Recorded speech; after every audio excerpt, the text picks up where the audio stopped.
ಅಪ್ಪನ ಮಾವನ ಒಂದು ಮಾಡೋದಕ್ಕೆ ನಾನು ಎಷ್ಟೇ ಪ್ರಯತ್ನ ಪಡ್ತಾ ಹೋದರೂ ಚಿರು ಅವರಿಂದ ದೂರನೇ ಹೋಗ್ತಾ ಹೋದ. ಆ ದೂರ ದ್ವೇಷವಾಗಿ ಬದಲಾಗೋಯ್ತು.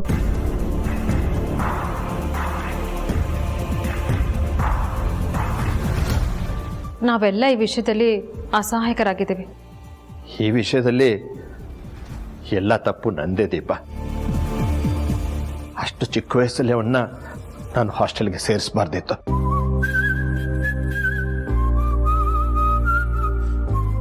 ನನ್ನ ಪ್ರೀತಿ ಬೇಕು ಅಂತ ಅವನು ಆಗ ಎಷ್ಟು ಹಂಬಲಿಸ್ತಿದ್ನೋ, ಈಗ ಅವನ ಪ್ರೀತಿ ಬೇಕು ಅಂತ ನಾನು ಅದೇ ರೀತಿ ಹಂಬಲಿಸ್ತಿದ್ದೀನಿ. ನೀವು ಮಾಡಿರೋದ್ರಿಂದ ಚಿರು ಅವ್ರಿಗೆ ಎಷ್ಟು ಬೇಜಾರಾಗಿದೆಯೋ ಅಷ್ಟೇ ನೋವು ನಿಮಗೂ ಆಗಿದೆ ಅನ್ನೋದು ನಿಜ ಅಲ್ವಾ? ಇದರಲ್ಲಿ ನಿಮ್ಮಿಬ್ರದೇನು ತಪ್ಪಿಲ್ಲ. ಪರಿಸ್ಥಿತಿ ನಿಮ್ಮಿಬ್ರನ್ನ ದೂರ ಆಗೋ ಥರ ಮಾಡಿದೆ.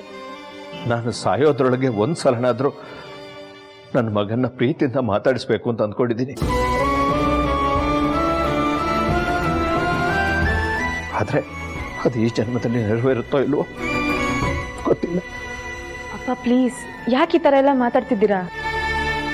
ನೀವು ಎಷ್ಟು ನೊಂದಿದ್ದೀರಾ ಅಂತ ನಂಗೆ ಗೊತ್ತು. ಆದರೆ ಯೋಚನೆ ಮಾಡಬೇಡಿ. ನಿಮ್ಮ ಮಗನ್ನ ನೀವು ಮಾತಾಡಿಸ್ಬೇಕು ಅನ್ನೋ ನಿಮ್ಮ ಆಸೆನ ನಾನೀಗ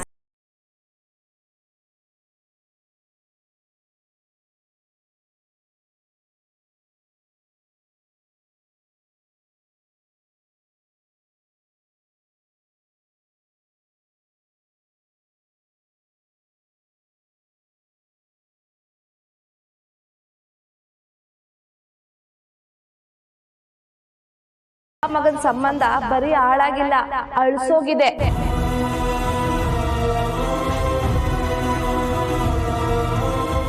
ಈ ಸಂಬಂಧ 10 ಜನ್ಮ ಎತ್ತು ಬಂದ್ರು ಯಾರಿಂದ ಒಂದು ಮಾಡಕ್ಕಾಗಲ್ಲ.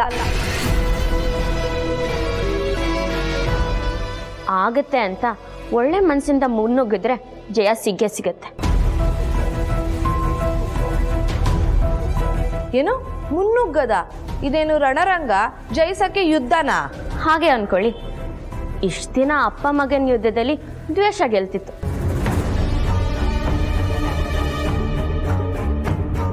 ಇನ್ಮುಂದೆ ದ್ವೇಷ ಸೋಲತ್ತೆ, ಪ್ರೀತಿ ಗೆಲ್ಲತ್ತೆ. ಪ್ರೀತಿ ಕೊನೆವರೆಗೂ ಉಳಿಯತ್ತೆ.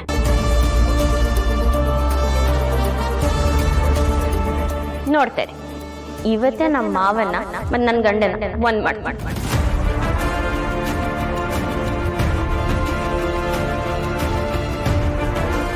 ಅಲ್ಲಮ್ಮ ದೀಪ,